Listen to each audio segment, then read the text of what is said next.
జై శ్రీమన్నారాయణ. అందరికీ కూడా నమస్కారం. ఈరోజుటి ప్రేరణాత్మక ఏంటంటే, ఒకసారి ఆలోచించు.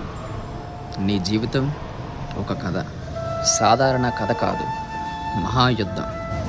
కృష్ణుడు నీ లోపల నిశ్శబ్దంగా వినిపించే ఆ స్వరం, అదే జ్ఞానం, అదే నిన్ను గెలిపించే శక్తి.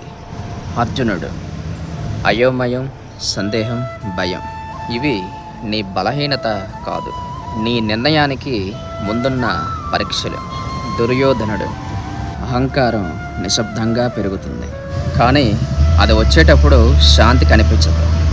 కర్ణుడు గుణం, ప్రతిభ, ధైర్యం ఉన్న తప్పుదారి ఎంచుకుంటే గమ్యం ఓటమే. భీష్ముడు మాట నిలబెట్టుకోవడం గొప్పది, కానీ ధర్మం ముందు ఏ వాగ్దానమైనా చిన్నదే. ద్రౌపది ప్రపంచం నిన్ను అవమానించినా నీ గౌరవం నీ చేతుల్లోనే ఉంటుంది. యుధిష్ఠిరుడు నిజం చెప్పడం గొప్పదే, కానీ తెలివిగా ఆలోచించడం మరింత గొప్పది. అశ్వత్థామ ఒక నిమిషం కోపం జీవితాంతం పశ్చాత్తాపంగా మారుతుంది.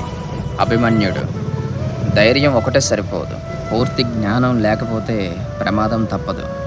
శకుని మాయ, కుట్ర, చతురత, ఇవేవైతే చెప్పామో అవి తాత్కాలికం, నిజం మాత్రమే శాశ్వతం. మీ జీవితంలో ఈ పాత్రలన్నీ ప్రతిరోజు నటిస్తూనే ఉంటాయి.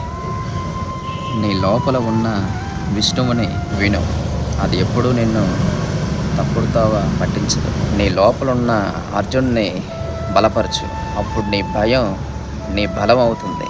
నీ లోపల ఉన్న దుర్యోధనుని తగ్గించు, అప్పుడు నీ మనసులో ఉన్న శాంతి మొదలవుతుంది. నీ ఆలోచనలు ఎలా ఉంటాయో నీ జీవితం కూడా అలానే మలచబడుతుంది. గీతాసారం మనసును గెలిస్తే ప్రపంచం అంతా నీకు వంగుతుంది. ఇప్పుడు చెప్పండి, మీ మనసులో ఎవరు గెలుస్తున్నారు? ఆలోచించండి. జై శ్రీమన్నారాయణ. ధర్మాన్ని ఆచరించండి, ఆ ధర్మమే శ్రీరామ రక్షగా మిమ్మల్ని కాపాడుతుంది. శుభం.